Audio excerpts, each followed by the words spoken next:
میں محمد صلی اللہ علیہ وسلم کی ادنا سی امتی، بس یہی میری پہچان ہے۔ اس کے علاوہ نہ میرے پاس کوئی خاص ڈگری ہے اور نہ ہی میری کوئی اوقات۔ لیکن ہاں، کہتے ہیں نا کہ رب نے کسی بھی چیز کو بیکار نہیں بنایا، اور مجھے بھی میرے رب نے بنا کر اس دنیا میں بھیجا ہے۔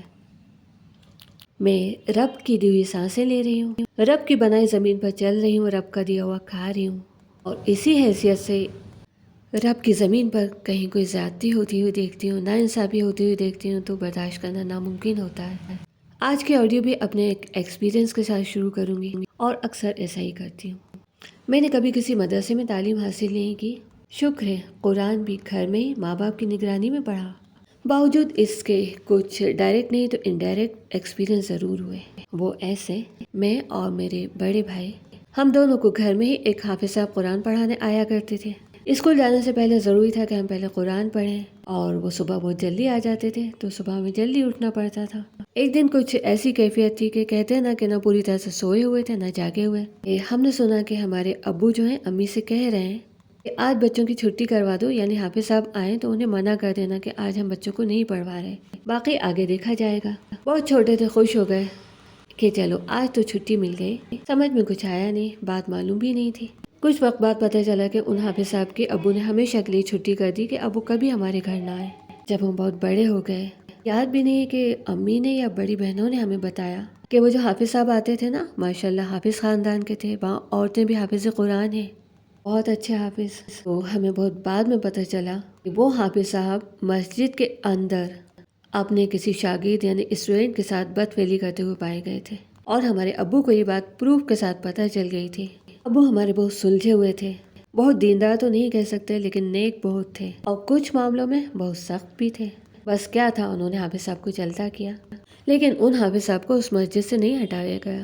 آج بھی وہ ایک بہت ہی عزت دار زندگی گزار رہے ہیں، کیونکہ خاندانی حافظ قرآن ہے نا۔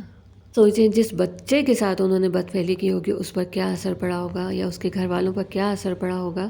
لیکن جس نے یہ سارے کارنامے کیے اس کی عزت پر کوئی آنچ ہی نہیں آئی، کیونکہ ماں باپ بھی چھپا جاتے ہیں باتوں کو، اور خود ہمارا نقصان یہ ہوا۔ اس کے بعد ابو نے کسی بھی حافظ قرآن کو ہمارے گھر نہیں آنے دیا، یعنی ہمیں پڑھانے کے لیے پھر حافظ نہیں لگائے۔ بس ہم نے یوں ہی قرآن یہاں وہاں پڑھ لیا، یعنی آتے تھے گھر میں پڑھانے کے لیے لیکن وہ حافظ قرآن نہیں ہوتے تھے۔ کئی بار ابو اتنے بوڑھے لوگوں کو بلاتے تھے کہ وہ صحیح سے الفاظوں کی ادائیگی بھی نہیں کر پاتے تھے۔ تو کافی دنوں سے سمجھ میں آ رہا ہے کہ حافظوں اور عالموں کے ذریعے بد فعلی کا اتہاس کافی پرانا ہے، لیکن حال ہی میں جب ہم اپنی گروپ ممبرس کے سامنے اس ٹاپک کو کھل کر لائے تو پایا کہ ابھی اس زمین پر 87 ایئرس کی لیڈی موجود ہیں جو گواہ ہیں اس بات کی کہ انہیں بھی جو مولوی صاحب پڑھایا کرتے تھے، کیا ہی بولوں، الفاظ بھی نہیں ملتے۔ وہ بتاتی ہیں کہ انہوں نے اپنے مولوی صاحب کی نگاہوں کو پڑھ لیا تھا اور فوراً اپنے ماں باپ کو بتا دیا، وہ سیف رہیں۔ لیکن جو لڑکیاں ان کے ساتھ پڑھا کرتی تھیں، ان میں سے کوئی لڑکی ان مولوی صاحب کی ہوس کا شکار بن گئی۔ اور آج یہ تو سوچیے جو 87 ایئرس کی اب ہے، مان لیجیے اس ٹائم وہ 7 سال کی رہی ہوں گی تو یہ 80 سال پرانی بات ہو گئی نا۔ اور آج تو بےہودگیاں شباب پر ہیں، برائیوں کی کوئی انتہا نہیں رہی۔ آج اس طرح کی باتیں بہت عام ہو گئی ہیں۔ عام انسان کوئی برا کرتا ہے نا تو پھر بھی اس کا انجام سماج پر اتنا برا نہیں پڑتا، انجام نہیں، اس کا اثر سماج پر اتنا برا نہیں پڑتا۔ لیکن جب کوئی حافظ یا مولوی اس طرح کے گندے اور خطرناک کام کرتے ہیں تو ان کے نتیجے بہت برے آتے ہیں اور آ رہے ہیں۔ افسوس اس بات کا ہے کہ سب خاموش ہیں، ذمہ دار لوگ بھی خاموش ہیں۔ یہ آواز عوام کے بیچ سے عوام کے لیے اٹھ رہی ہے۔ پہلے میں عوام سے سوال پوچھنا چاہتی ہوں، جتنے لوگوں تک بھی میری آواز جا رہی ہے، چاہے 10 ہوں چاہے 20 ہوں، میں پوچھنا چاہتی ہوں، کیا آپ نے کہیں دیکھا یا سنا ہے کہ اس گندگی کو روکنے کے لیے کوئی ٹھوس قدم اٹھایا جا رہا ہے؟ نہیں نا۔ اکثر جو ذمہ دار لوگ ہیں نا، زیادہ تر عوام میں جو برائیاں پھیلی ہیں انہیں روکنے میں لگے ہوئے ہیں۔ جیسے شادی کو سادگی سے کیا جائے، یعنی شادی میں جو فضول خرچی ہو رہی ہے اسے روکا جائے، طلاقوں پر کیسے پابندی لگائی جائے، وغیرہ وغیرہ۔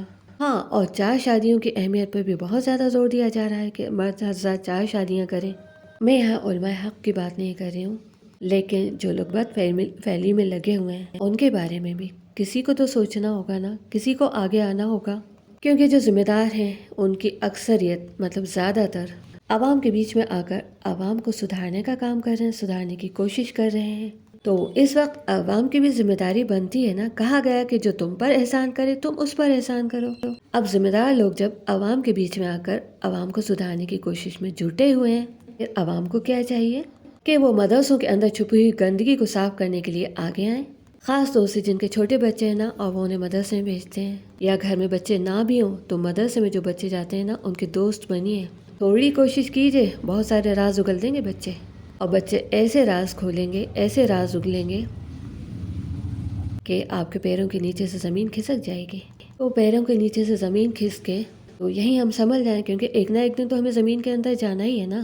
تو ابھی جب تک ہم زمین کے اوپر ہیں، ایک اڑان بھرنے کے لیے تیار ہو جائیں، بنا ڈرے. سچ کو سچ کہنے کی ہمت جٹائیں اور غلط کو غلط کہنے کی کوشش کریں، چاہے وہ غلط کوئی بھی کر رہا ہو. تو ابھی کے لیے اتنا ہی، باقی باتیں انشاءاللہ نیکسٹ آڈیو میں. السلام علیکم ورحمۃ اللہ وبرکاتہ.